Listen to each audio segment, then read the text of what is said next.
Welcome, guys. AI is revolutionizing industries and governance. It's changing the way we do things. And so, as we rely on AI to drive decision making, whether in innovation, whether in government governance, whether in business, we also have to look at the ethical issues, right? We have to check if it's ethical, if it's secure, if it's responsible, if the deployments are not going to be putting us at risk, right? Life as we know it has changed, and AI is driving that change. But with the level of innovation comes a lot of risks. And we've got to now start looking at mitigating that risk. We've got to now start looking at addressing the issues that would ensure that, hey, we're not all doomed, right? So, guys, the stakes are really high. AI is vast, but it comes with risks. And if these protocols are not addressed, we'll literally be screwed. So, what do we do about this challenge? I'll start with Victor.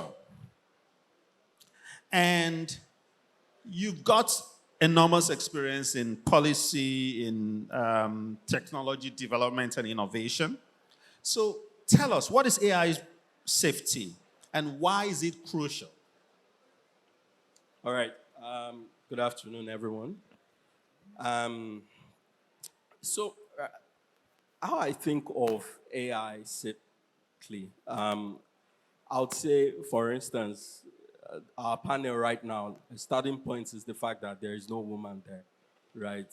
I told you guys. And that's how you firstly think of safety. Won't the ladies clap? So basically, and to just dive in, safety, when you look at AI safety, it comes with different components, right? Especially when you're looking at it from the perspective of AI development, especially for businesses and governments. So you have to think of it firstly like a process. And why I'm saying this is because a lot of times in the AI governance and safety community, they seem to look at AI safety as an end in itself rather than a process, like a continuum. And basically what that means is you have to look at it as a process. You have to look at it as also a form of guardrail that can be used. You have to look at it as policies and also controls. So from a process perspective, let's take, for example, a business that is looking at procuring an AI tool, right? A lot of times, we often do not have like the right procurement guidelines or the right process in which you go about saying, I want to buy this kind of AI tool off the shelf, right? Because you're just basically looking at it as maybe just this nice open source tool or a tool that is used for commercial purpose. I just buy it and then I don't, understand what the implications would mean for my business. Or, for instance, you actually looking at the parts where you collect data, you process this data, and then you don't think of what are the safety measures that you need to critically consider when using data. So you look at it from that process, procurement, and other processes that inform your business model. And then you look at it from the guardrail. What kind of guardrails do you use? You look like like terms and conditions. Do you have those in place? So, for instance, you're a company, you invest in building AI, massive AI systems. You don't have those kind of terms and conditions that are in place, and then sort of privacy policies that will guide against the use of AI, using AI to cause harm. And you also look at it from the place of policies and controls. So internal policies and then maybe standards. And internal policies here are looking at, do you have like, let's say for instance, an alignment with data protection regulations, right, that you've actually internalized within your organization? Do you also have like a control system in place? So a good example would be you currently have an environment where your engineers develop these systems, and then an example where an engineer wants to move this data from an environment like, let's say, a cloud system, and wants to move it to an on-prem system, an on-prem environment. What does that mean? Is there a control in place to actually authorize, if need be, and if if for instance you are trying to move this data, right? What exactly is the control measure to actually manage the mitigation around, or manage the risks that come with just moving data from different environments? So it's just to look at it holistically. Like I said, look at it from a process, look at it from, using guardrails, look at it from controls and internal policies that will help you, to stay ahead in terms of managing some of the risk. And then, like you asked, the why, it's crucial because you don't want to, be involved in creating AI systems that would infer harms on your customers or on people that just, use your product. And then you have to look at it from a place of operational risk, financial risk, reputational risk, and then the kind of risks that come with this. Beyond the risk is also the value, right? The value in terms of the fact that, some of us would probably be aware of things like algorithm bias. And when you're trying to mitigate against that within your system, you have to also consider that while you're doing that, let's say, for instance, digital lending, a good use case, and you're building a credit profile, right, of your customer. By doing that, you're having a better understanding about your customer, automatically, and then that value is passed across. So, in a nutshell, AI safety is actually important as you continue to build, and even beyond building, either at the development phase or even when you are deploying these systems, it's very important for you to actually have the proactive measures to guide against, AI systems that cause certain harms. Yeah. Thank you, everyone. A round of applause for the panel. Okay, let's go. Victor has done the whole work. Thank you, Victor. That was deep, but you've eaten into your second question, and you actually spoken to a lot of the things that you would have said in the second question. So I'll go to Jude briefly, right? Because Smart Comply has just done a very beautiful presentation. So speaking on the back of that, I want you to piggyback from there to give us examples of where lack of AI, safety measures in AI development have led to significant problems and how they impact on your productivity. Okay, I'll start. Okay, I think I'll put it from two different angles. Please don't borrow a leaf from Victor. Yeah, so from the international perspective and local, one of the such example is with Amazon. Amazon built an AI tool called recruitment, a recruitment tool for their recruitment. So they discovered that when CVs were coming in, it was just CVs from men that were coming in. So, and they wanted the CVs to be both male and female, but it was just men. The AI tool was just getting CVs from men. So when they checked very well, they discovered that there was a bias. The algorithm that was used to build that AI tool was CVs from just male, the male, you understand? So that was one of the problems. Now, the second problem was Microsoft.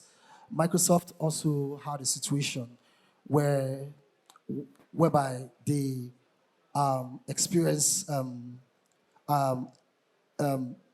attack from malicious users.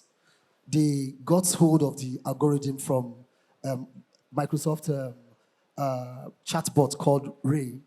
So when the attackers got hold of that tool, they injected data that was basically how would I put it?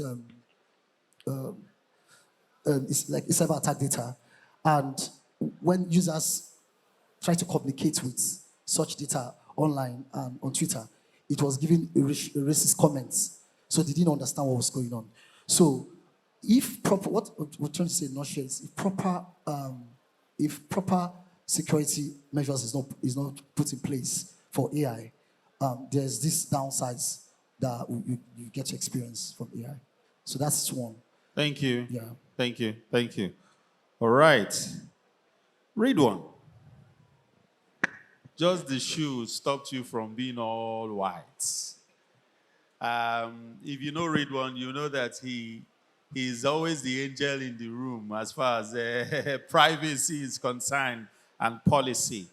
You don't curry around the issues. You hit them right on the neck, on the head.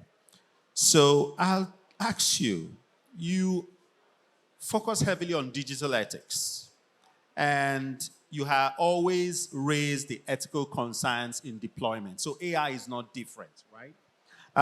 How can businesses and governments, because government is readily relying on AI a lot more in trying to digitize their processes, and even in the tax regime, for instance, a lot of that is going on. So how can they create framework to ensure ethical approach to AI deployment? Right. Thanks. So if you look at the whole conversation, you see in different African countries and also in Nigeria, when people want to try to respond to this kind of question, people talk about the need for a new law, that we need to create a new law to address AI risk. And what we miss when we have conversation like this is it's always problematic when you make technology a target of regulation. Truth is, for every technology that we've had that have evolved, there are always risks that comes to them, especially when the deployment will involve humans. So the conversation for me, I think, is not a case of do we need to redesign the existing framework. So we have frameworks, for example, that addresses the different component of AI risk. So I'll give 2, 3 examples.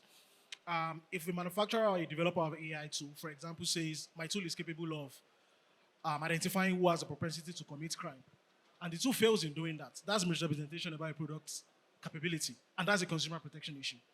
Algorithm collusion, for example, is a competition law issue. If there are privacy issues, maybe an AI tool being able to draw inferences to identify people, that becomes a privacy issue. There's a data protection law in place. And if you spread it across board, we have product safety laws, we have intellectual property laws, we have a bunch of laws that are currently available. So maybe the conversation should rather be, let's start from actually enforcing the laws that we have right now, which also means the regulators currently needs to know, you know what, we can't wait till when regulation becomes a target. I mean, when technology becomes a target of regulation before we actually start acting. But the risk that comes with the current use, we need to actually start addressing it in our own domains.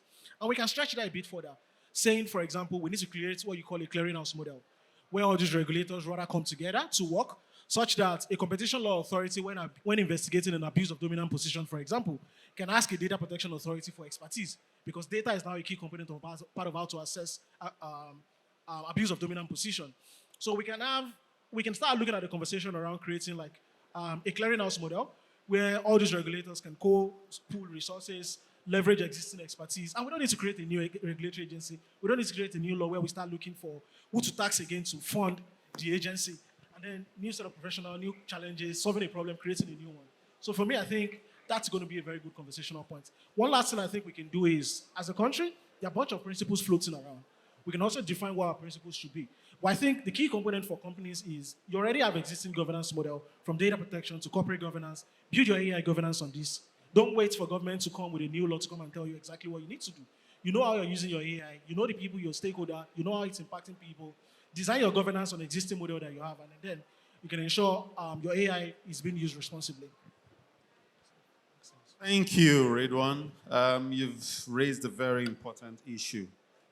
We already have enough laws. Plug and play, and don't reinvent the wheel. Olumide, don't be like Victor. You work actively in the AI space. Your startup is centered around artificial intelligence and all that. And so it's your play pair. What practical safety measures do you implement in AI development to ensure that technology is both effective and safe? Interesting. Effective and safe. Sometimes there are crossroads, to be honest, right? And we have to admit when a technology being effective is at crossroads with when it's safe. But then I'll just go straight to practices. Before you get your model out, there are certain things you have to do. You have to be very wary of your data. You have to make sure that you have balanced data. And I know that if you've been in the AI space for a while, you know that balanced data is a thing that we throw around. But it's not a goalpost, right? It's not like, oh, my data is now balanced. Why? Because the world is changing. Whatever you're building an AI to model, don't forget that most times AI models, they model commercial processes or real world processes, right? And whatever you're building your AI to model, a lot of times is also changing. If we're building an AI for this room and we say we want to see the demographics of people in this room, right? It's changing from time to time. 1 hour, some people come in, some people leave. So in that way, you have to always constantly ask the question, is my data balanced? Balanced towards an end goal, balanced towards what I call a support of your problem set, right? But when you also deploy that model, you have to continuously ask that question. That is why right now in the AI space, in AI building, one of the most important things is model drift and data drift. If you're somebody that builds models, you probably know about that. And that is the tendency of your model over time to change the way it behaves based on the data that it sees. I'll give you a little example. A model was deployed for a company, a production company to separate, let's say, biscuits, right? And a bulb in that particular factory floor went off. And for some reason, model wasn't working. The model for the next few weeks was just acting erratically. And that is a change in the situation, a change in scenario. And sometimes we see that the facial recognition algorithms, right? Sometimes it works, sometimes it doesn't work. Certain lighting conditions is good, certain lighting conditions is not good. For every problem we're trying to solve, we need to constantly ask the data questions and the model questions to ensure we don't have data drift and model drift. It's a continuous process. There's a reason why I always say innovation is going to be in front of policy, but we have to try to close that gap as much as we can every single time. We agree it's going to be above it, but we have to try as much as possible to close the gap. And other factors we need to take into consideration. We need to start building locally and for the problem sets that we're building. AI is not just about taking LLMs and coming and deploying them here. We need to start looking at micro problems because I feel like that is where it is most effective for our economy. Micro problems and deploying models that solve these micro problems in an effective and safe way. For me, effectiveness within our ecosystem comes from these micro problems as opposed to the large. I'm not a fan of large models, but micro problems that solve micro models that solve the micro problems that we have in Nigeria, and also taking care of our data, making sure that we're constantly interrogating for data safety, we're constantly interrogating for data balance, and even after we deploy our model as our system, we need to continuously go back and ask the questions, is there model drift or is there data drift? Thank you, Olumide.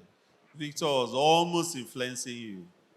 Nkem, Nkem is someone who has had his hand very, very dirty in the field of technology and innovation. For almost more than 2 decades, Nkem has been in the middle of all this. And so you've seen the transition. Today, you are an innovation and design evangelist. Very interesting. I'm going to add a prophet. So I'm going to ask you now to take us into the future, right? Now, how can organizations prepare for the future development to stay ahead in AI safety? We've got to envision the future. Take us there. Yeah. So I think we can imagine a future where organizations like, enterprises, large enterprises or small enterprises engage with experts to say, we know that AI is a new frontier technology. We know that this is the possibilities that AI can help solve in our space. but we don't know everything. How can you come and sit down with us and explain it some more? I was talking with, a buddy at the back room, and I was telling him that an organization who I engaged with a couple of years ago reached out to me, and, the CEO said that, listen, we didn't understand this AI the way we thought we did. Because what they simply did was, they have a big department of IT, and they were like, well, call 2 or 3 people to research on AI, give us a paper, and let's go on, right? So now he's come to that realization that you need to bring experts to help you break that down. So I think the first step is bring senior, well-versed people who can help you understand AI and help you understand AI in the context of your own organization and how it's going to move forward. After that, I think you also need to begin to build guardrails, which are policies and frameworks that are tied to the uniqueness of your organization to say, while we are going to use AI to solve our problems, this is, what we must do, this is what we must not do. Thirdly, I think it's important as well to begin to build a culture of people understanding what AI is and what AI can do within the organization, which means, put it into regular trainings where young people or staffs within the organization go and get trained around AI. Because the more you get trained, the more you begin to see how the dots or how the patterns connect. And I believe that if you do that, you begin to see some solutions. Lastly, I also would advise organizations, to see a future where they begin to, dip their feet into this thing we call AI. Because the truth is, we're still learning about AI. Nobody really is an expert, right? AI solutions that come out today, you see quite a number of them that are still making mistakes, that are still doing what you don't expect them to do. And I was in a panel some months ago, and people were arguing that, as a startup, you get, there's this startup that got, $50 million and brought out this product, and it was doing the exact opposite of what you wanted to do. And people were up all in arms.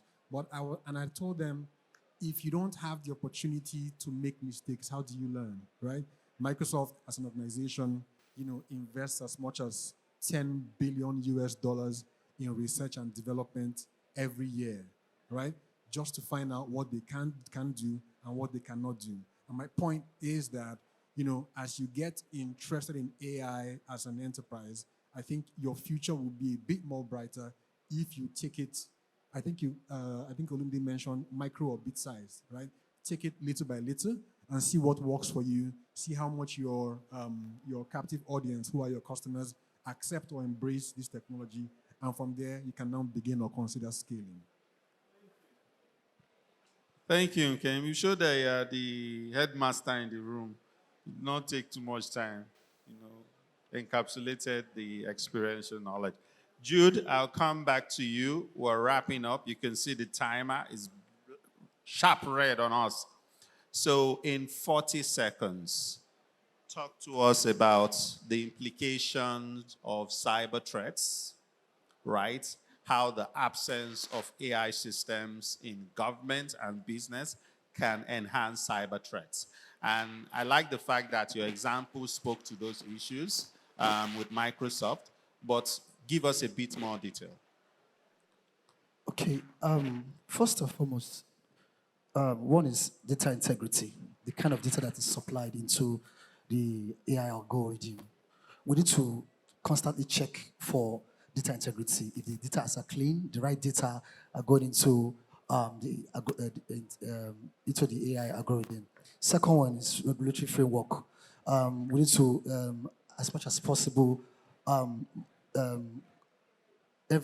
much as possible, understand and adhere to regulatory framework, government frameworks. One of them is what we're trying to do with Smart Comply app or that we built. With Smart Comply, we help you automate those governments and regulatory frameworks that you greatly need to protect your AI and integrity. Thirdly, also is putting the right cybersecurity in place. Cybersecurity solutions in place, solutions to manage solutions that help to manage cyber threats. And we also have that solution as Smart Comply and at Hair. So for me, I think it's very important that we put a holistic cybersecurity check in place to monitor. Thank you. Thank you, Jude. Thank you, Jude. It would be a sin not to link data and the privacy considerations to any question where Ridwan is in the panel. So you end with this question, your last question in 40 seconds also. Given your expertise in data protection and cybersecurity, what are the critical considerations to look at as you deploy AI systems? For those who are deploying, I mean, it's a different ball game. So in deployments, key things you want to think about from a data protection point of view, for example, is first figure out where exactly you want to do. Who are those that are going to be impacted? Figure out the purpose. While doing that, you need to probably check in because it's a new technology. If you need to do a data protection impact assessment. But the interesting thing is the DPI that relates to AI is that you have to make it more expansive to consider, to make it more nuanced, to look at more AI risk, which are not like the typical or traditional issues you have to deal with. So a data protection impact assessment, for example, would help you give you pointers about where the risk should be. But it's not just that. Even as someone who is deploying, you might also need to do something like an algorithm impact assessment, for example. So you're able to look for things like bias and all of that. And I think the last thing in also deployment and ensuring safety is ensuring that the people are also well trained. People need to know exactly having internal governance mechanism in place to also respond to complaints when people raise issues, such that when people are invoking things like rights issues, you have internal mechanisms to deal with them. So I think these are like primary issues that anyone deploying from a data protection point of view should be on the lookout for. Then also disclosure. You are, as a matter of fact, if to disclose that you're actually even using AI in the first place, and that's it to transparency.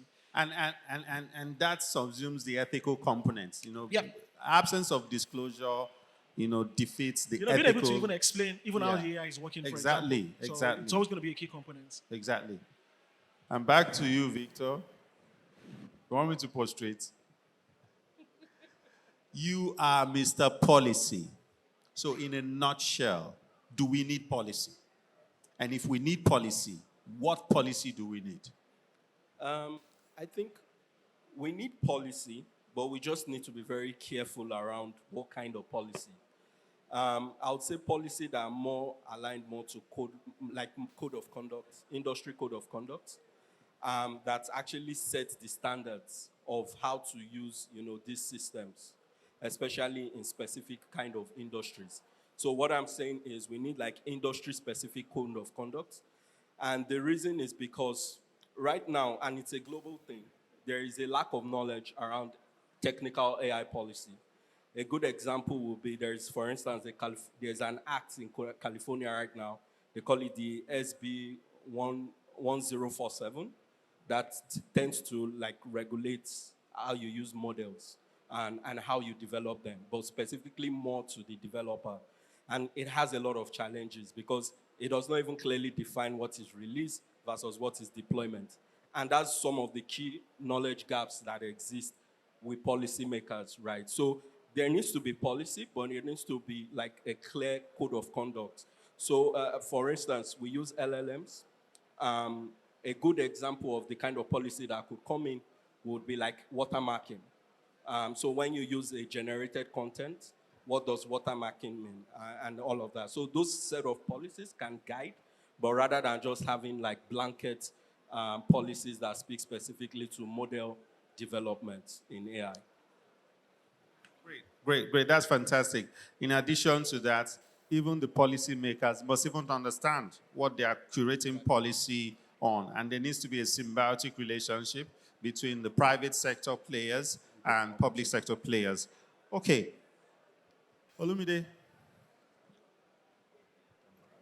we're in Lagos. We're in Africa. Look into the future, just like Nkem try to. What are the trends you foresee as far as AI safety is concerned in the next 5 to 10 years, especially in the context of government use, right? Because businesses have been deploying AI for a while. Government is coming late to the party. But, they've got the force of power. And so who checks the one who's supposed to be checking. What are the trends you foresee, and how do you think we could navigate this? In 2 seconds. The time's up. Not to be a prophet of doom, I think that with the adoption by government, we are going to see there's going to be a downward trend. Maybe we're going to see wrong models being deployed in the next 1 year or so, and I think that is going to wake us up to the need to have the right policy in place to build right. But what I see is I feel we're going to go downwards first before we go up. And like you said, most of the people that are policymakers, most of the people in government, sometimes do not even understand what it takes to build these models. But I feel like experience is going to teach us. I hope that it is not, it's not something that is disastrous. But I feel like at this point, except to open our eyes and deploy more systems, we are going to go downwards first, where this adoption by government, because AI is proliferated everywhere, everyone wants to use an AI right now, is going to go down. But then we're also going to open our eyes to why we need better policies and security. Thank you, Olumide. Nkem, in wrapping up, this is Lagos, right? What opportunities exist within the ecosystem in Lagos and even in Nigeria for the responsible AI development and utilization? Thanks. So I think when we look at Lagos, there are quite a number of things that are unique to the ecosystem or our operating environment when we look at AI.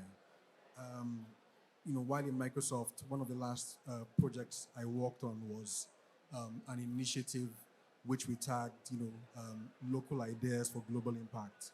What was driving us was for the need for us to look into our local environment to see how we can use all the interesting or large technologies we have in Microsoft to solve issues even in our local space. And if you look at Lagos, one of the things that plagues us, for example, is traffic, right? So how can young people who are AI, experts or AI enthusiasts begin to, think about these micro issues and say, how can AI, for example, help us, with traffic? How can AI, for example, help us with, trash, which we see all around? How can AI, for example, help us with floods? I think it was last week, Tuesday or Wednesday, where it rained and people were basically swimming. People who were living in Banana Island and the rest couldn't come out of their little kingdoms, which was very embarrassing. And I had photos from, my friends out of the country saying, is this the Lagos you guys are talking about, right? So while I appreciate the fact that, AI can, build very massive technology, I think we should also begin to look at those small areas. And that's where, for example, innovation, and Shaya would know this, we talk about discovery. First of all, doing the research to understand your environment and seeing how those discoveries can scale up into something impactful and something that can morph, into hopefully revenue generating, but also, life-changing solutions for us. That is when we'll begin to really appreciate, AI in the local context of somewhere like Lagos or Nigeria. Thank you so much. This has been wonderful. Victor says, look beyond your need for AI and look to the implications of your use. Olumide is asking all of us to be very wary of data. Try to close the gap. Look at the micro problems, right? And that will help you solve the bigger problems. Jude is saying, look, check for data integrity. If you get the data right, AI deployment will be a bit better. Ridwan is saying you don't need to reinvent the wheels. We already have laws. Laws are in place. Let's just plug them and play them as they come to apply. And he also says something. Government must define what principles they have and stick to those principles. You must set example. Nkem is very clear. Work with knowledgeable people, and organizations must have guardrails. AI is not an open-ended stream. You've got to know where to stop, right? Now, here's what I think. Our problem is not one of so much of a technical necessity. but more of a moral imperative. If we've got to protect society and protect our economy and protect how we live in the future, we've got to look at AI more from a moral standpoint. Is it safe to use? Is it sustainable? And will it keep us alive in the next decade? So even if it's expedient business-wise and it's not morally expedient, we throw it in the trash. Thank you, guys. I hope we haven't bored you. A round of applause for this stellar panel.